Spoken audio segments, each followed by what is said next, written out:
Halo teman-teman, selamat datang di podcast Sadar Berbangsa dan Bernegara. Bersama saya Irfan Yadi, di sini saya akan menjadi host yang memandu jalannya podcast. Dan di sebelah saya ada Mbak Payang nih, sebagai narasumber. Bisa diperkenalkan diri dulu Mbak Payang? Ya, makasih Mas Irfan. Perkenalkan, saya Dava Mayang Lestari, bisa dipanggil Dava atau Mayang. Di sini saya adalah CPNS dari Kementerian Imigrasi dan Pemasyarakatan di UPT Lapas Kelas 2A Kalianda, Mas. Oke, di sini saya juga dari Kementerian Imigrasi dan Pemasyarakatan dan asal UPT ya dari Kantor Imigrasi Kelas 1 TPI Bandar Lampung. Oke Mbak Mayang, sebelum kita mulai ke podcast Sadar Berbangsa dan Bernegara nih Mbak Mayang.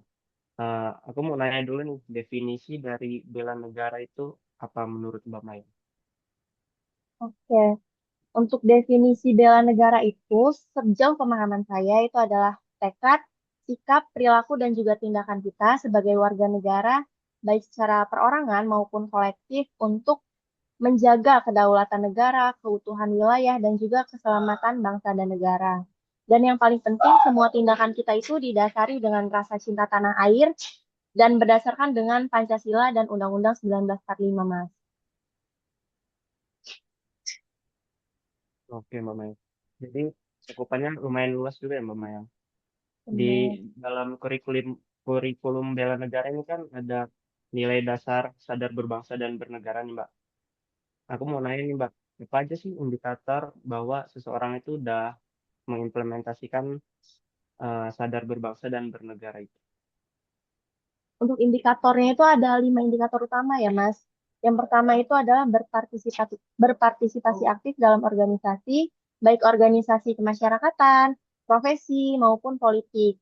Artinya, kita sebagai warga negara itu nggak boleh bersifat apatis terhadap perkembangan sosial di sekitarnya. Oke Mbak Maya. Berarti kalau saya itu aktif di organisasi atau komunikasi kreatif di organisasi saya imigrasi itu udah nyerminin sadar akan berbangsa dan bernegara ya Mbak. Benar banget, Bang. Yang kedua nih Mbak ada poin terkait menjalankan hak dan kewajiban sesuai undang-undang Mbak. Itu implementasinya gimana Mbak? Untuk implementasinya bisa kita lihat dalam kehidupan kita sehari-hari ya, Bang. Contoh paling nyatanya itu saat kita taat sama aturan lalu lintas. Misalnya saat berkendara kita nggak nerobos lampu merah, saat membawa motor kita pakai helm, dan sebagainya. Jadi eh, kita menaati peraturan undang-undang yang udah dibuat untuk keselamatan kita bersama. Terus juga misalnya kita menaati peraturan untuk membayar pajak tepat waktu. Kenapa? Karena selain kita sebagai warga negara itu punya hak, kita juga punya kewajiban. Nah, kewajiban ini harus kita jalanin sebagai bentuk support kita terhadap pendanaan negara. Jadi warga negara yang tertib ini udah menjadi bentuk sadar bernegara, Bang. Setuju banget nih sama penjelasan Mbak Mayang. Jadi eh, dari sadar berbangsa dan bernegara ini kita juga bisa implementasiin dari taat aturan ketika kita berkendara, nggak nerobos lampu merah, memakai helm dan memakai pakaian yang proper gitu. Nah, ini Mbak Mayang yang ketiga nih, biasanya Gen Z nggak suka ikutan nih, ikut pemilihan umum nih. Menurut Mbak Mayang itu gimana tuh tanggapannya ke Gen Z itu? Ya, untuk males ikut pemilihan umum ini ya, Bang. Di sekitar saya juga saya udah ngeliat banyak teman-teman yang males datang ke TPS untuk milih di saat ada pemilu ya, Bang. Kalau saya dengar dari mereka, katanya ngapain lah kita nyoblos, nanti ujung-ujungnya pemimpin yang terpilih itu juga nggak akan sebaik itu dalam memimpin gitu. Tapi sebenarnya dari hal itu kita tuh lupa kalau ternyata kita itu udah ngelupain hak kita sebagai warga negara untuk menentukan arah jalannya bangsa dengan menentukan pemimpin itu, Bang. Jadi, Benar banget itu Mbak Mayang. Lanjutin, lanjutin. Bang, ya. Jadi sadar bernegara itu ditunjukin dengan kita nggak golput. Karena memilih itu adalah hak kita sebagai warga negara, tapi juga merupakan tanggung jawab kita. Dengan kita ikut nyoblos, artinya kita tuh peduli dengan siapa yang akan membawa arah bangsa kita ke depannya. Jangan sampai kita komplain terus, tapi pas dikasih kesempatan untuk milih, kitanya malah rebahan. Benar banget tuh, banyak banget tuh Gen Z ini komplain tapi mereka nggak ikut nyoblos malah nyalahin pemimpin. Bener banget. Poin berikutnya nih lumayan nih, berbuat yang terbaik bagi bangsa dan negara. Itu pengimplementasiannya gimana? Kan kesannya heroik banget tuh. Gimana sih caranya kita sebagai rakyat biasa ini bisa ngelakuin hal tersebut? Emang kedengarannya kayak sesuatu yang besar ya Bang ya. Tapi sebenarnya itu tuh bisa kita lakuin dengan hal-hal kecil di sekitar kita. Misalnya dengan menjalankan peran kita sebagai warga negara dengan sebaik-baiknya. Seperti yang ada di profesi kita masing-masing. Kalau misalnya kita adalah podcaster, kita harus bikin konten yang menginspirasi, bukan yang memprovokasi. Terus kalau misalnya ada teman-teman yang profesinya guru, bisa dengan mengajar untuk anak-anak bangsa dengan sepenuh hati. Terus kita harus bisa berpikir dan bersikap sebaik mungkin. Artinya kita melakukan pekerjaan kita itu dengan kualitas yang maksimal. Karena kita tahu kemajuan negara itu merupakan kumpulan dari hal-hal kecil yang kita lakuin sehari-hari gitu Bang. Lumayan, udah lumayan kebayang nih. Jadi kita itu nggak perlu nunggu jadi pejabat dulu buat kasih yang terbaik buat bangsa ya Mbak. Nah, Betul, yang Bang. terakhir nih Mbak Mayang, soal menjaga kedaulatan bangsa nih. Ini kan kebanyakan orang berpikir kalau menjaga kedaulatan bangsa itu kan tugasnya dari TNI ya. Tapi sebenarnya kalau dari kita sebagai rakyat biasa itu bisa nggak sih eh, menjaga kedaulatan bangsa? Kita semua bisa ya Bang, sebagai warga negara itu kita juga punya kewajiban untuk menjaga kedaulatan negara kita. Di zaman sekarang ini, kedaulatan itu bukan cuma soal tanah atau batas wilayah ya Bang, tapi juga kedaulatan budaya dan teknologi.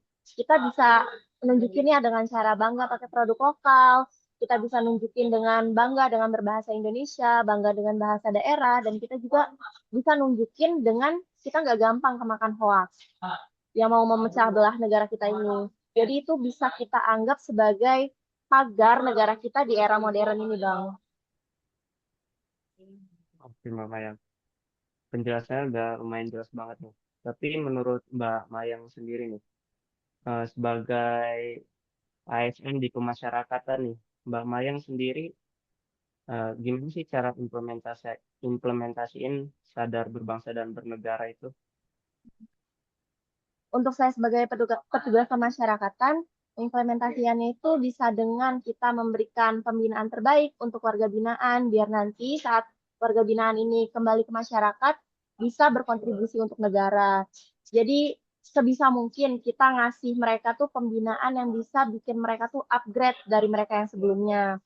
Terus bisa juga dengan kita menunjukkannya dengan nggak membeda-bedakan warga binaan, apapun latar belakangnya, dengan kita memberikan pelayanan terbaik kepada masyarakat dan keluarga binaan yang datang ke lapas. Kurang lebih seperti itu sih, Bang. Kalau Abang sendiri di keimigrasian gimana, Bang, implementasinya? Implementasinya sih mirip-mirip sih kayak di pemasyarakatan. Yang pertama itu kita nggak boleh ngebeda-bedain orang lain dari suku, ras, agama, atau yang lainnya.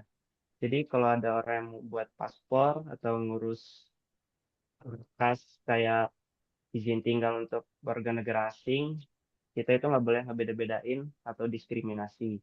Dan kita juga harus bekerja sesuai dengan SOP. Jadi kita nggak boleh nih kalau ada yang mau buat paspor buru-buru terus mau didahuluin itu nggak boleh. Jadi kita harus ngikutin SOP dan peraturan yang berlaku. Pengimplementasiannya juga bisa dari kita itu ngecek berkas warga negara asing yang ingin masuk ke Indonesia. Itu kita harus ngecek secara teliti agar yang orang warga negara asing yang masuk ke Indonesia itu bukan orang yang berbahaya atau orang yang jahat gitu. Kan banget, Bang. Juga bisa juga dengan gimana? Lanjut, Bang. Oke, oke. Dan juga kita bisa juga dengan implementasinya itu dengan berdatang ke kantor itu secara tepat waktu dan menjaga kebersihan itu juga bisa jadi bela negara juga. Mungkin itu aja sih Mbak Mayu, karena waktunya terbatas juga kan kita. Mungkin ada pesan terakhir kan nih buat Gen Z atau teman-teman di luaran sana, gimana sih cara implementasiin dari sadar berbangsa dan bernegara? Untuk teman-teman Gen Z, pesan dari saya mungkin karena kita ini adalah generasi muda yang nantinya akan membawa arah bangsa kita ini ke depannya. Jadi saya punya pesan untuk bisa menerapkan nilai-nilai bela negara dan juga jangan lupa ya Bang, wawasan kebangsaan itu juga harus diterapkan dalam kehidupan sehari-hari untuk generasi muda.